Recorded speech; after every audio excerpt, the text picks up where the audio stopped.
रेखा। अक्षांश किसी भी स्थान पर, जैसे कोई स्थान है धरातल पर, किसी भी स्थान पर, यानी कि धरातल पर कोई भी स्थान के कोणीय मान को व्यक्त करता है, यानी कोण के मान को अक्षांश व्यक्त करता है।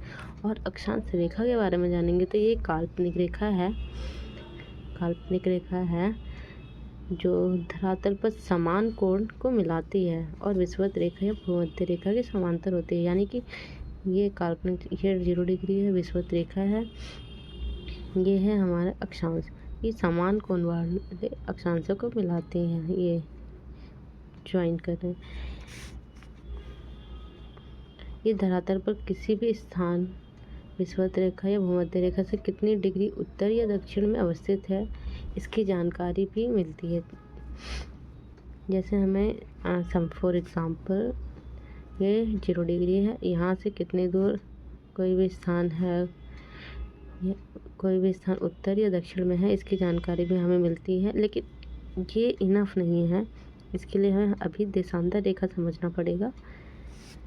जो हमारा GPS वगैरह नेविगेशन सिस्टम है वो इसी के थ्रू काम करता है, यानी कि अक्षांश और देशांतर के साथ। अब हम इनके विशेषताओं के बारे में जानने का प्रयास करेंगे, विशेषताओं के बारे में। पहला तो ये काल्पनिक रेखा है, काल्पनिक रेखा। दूसरा जो अक्षांश है वो पूरब से पश्चिम की ओर ड्रॉ करते हैं हम, यानी कि पूरब से पश्चिम, ईस्ट टू वेस्ट। ये अर्थ है, यहाँ से ऐसे पूरब से पश्चिम की ओर ड्रॉ करते हैं। और जो हमारा 0 डिग्री है, इसमें 0 डिग्री, इसे प्रधान अक्षांश कहते हैं क्योंकि ये सबसे लंबी अक्षांशीय रेखा है,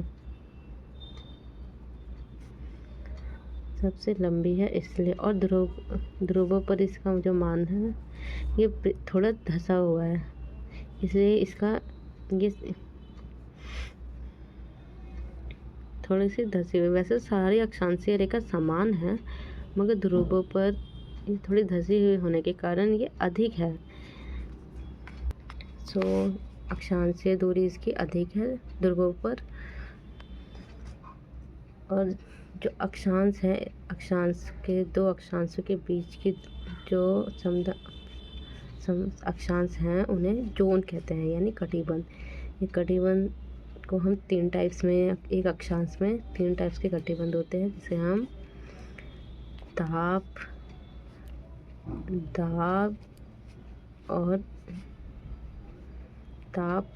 और जलवायु कटिबंध के रूप में जानते हैं।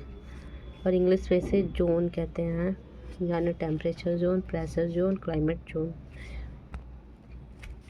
नेक्स्ट स्टेप, धरातल पर हम इसके जो सौर विकिरण है उसके बारे में भी हम इसी से जानते हैं कि कहाँ पर अधिक और कहाँ पर कम होगा। तो जहाँ पे इसका कोणीय मान सबसे कम है वो यहाँ पर है, तो इसलिए यहाँ पे सौर विकिरण सबसे अधिक होगी।